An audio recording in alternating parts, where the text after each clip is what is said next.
Ayappa is a very popular god who is worshipped all over India, especially in the south and particularly in the state of Kerala.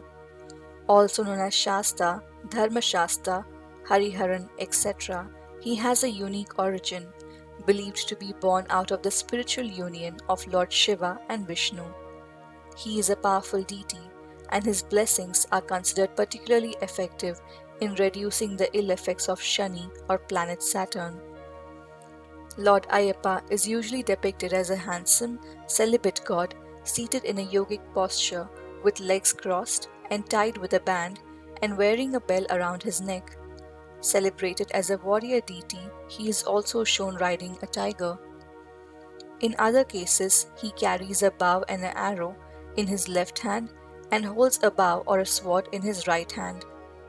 Legends speak elaborately about the birth and life of Lord Ayappa. There was once a female demon called Mahishi.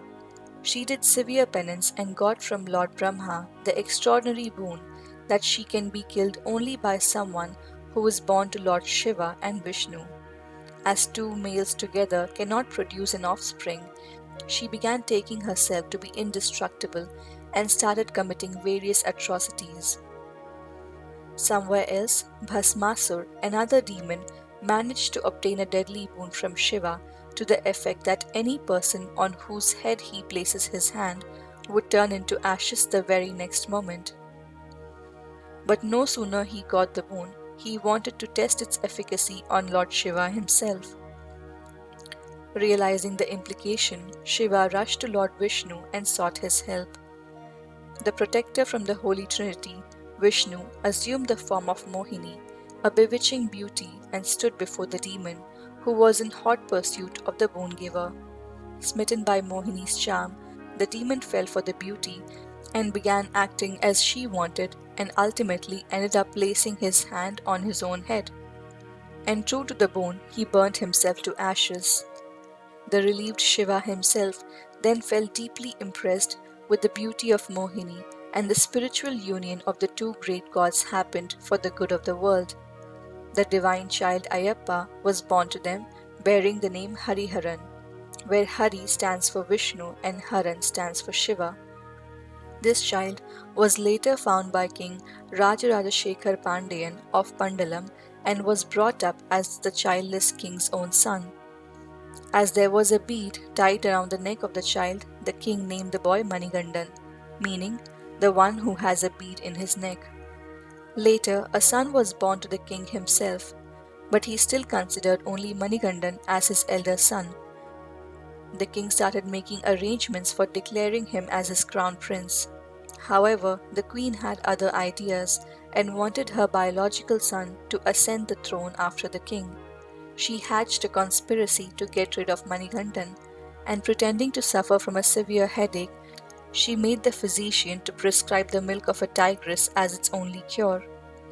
While none came forward to undertake this dangerous mission, Manigandan on his own accord ventured into the jungles, perhaps to fulfill the purpose of his advent on earth.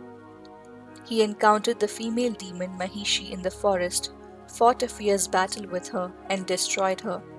But it was actually a blessing in disguise for the demon, as in the process, she assumed her original form of a beautiful woman and is now worshipped in the Sabarimala temple of Ayappa. Supremely pleased with the annihilation of the feared Mahishi, the Devas assumed the form of tigers, riding on whom Manigandan returned to the palace. Realizing the divinity and greatness of the young lad, the king and others bowed to him with great respect. With his divine mission completed, he took his abode at Sabarimala mountain in the Pathanamthitta hill forests to the north of Pampa river in the present Kerala state. The king built the temple as desired by the Lord and advised by sage Agastya, in which the idol of the Lord as Ayappa was consecrated by Parashuram on the first day of the Malayalam month Makaram. Lord Ayappa can be worshipped in the sanctum seated cross-legged, assuming a divine yogic posture. People in huge numbers from all over the country and even outside keep visiting the Sabarimala temple. Every year, thousands of devotees are observed practicing the 41 days of austerities, to reach Sabrimala pilgrimage that requires one to go through the tough practice of controlling and limiting your five senses vision, hearing, smell, taste, and touch to sinfulness, desire, anger, greed, lust, pride, unhealthy competition, jealousy, and boastfulness. Millions undertake the arduous pilgrimage with faith, trekking through the mountains and forests and covering long distances on foot, especially during the consecutive months of Kartigai and Margari. This special period of the sacred Ayyappa worship concludes with the sighting of Makara Jyoti, a flash of light as stars that appear around sunset time at a distant horizon, on the holy Makar Sankranti day.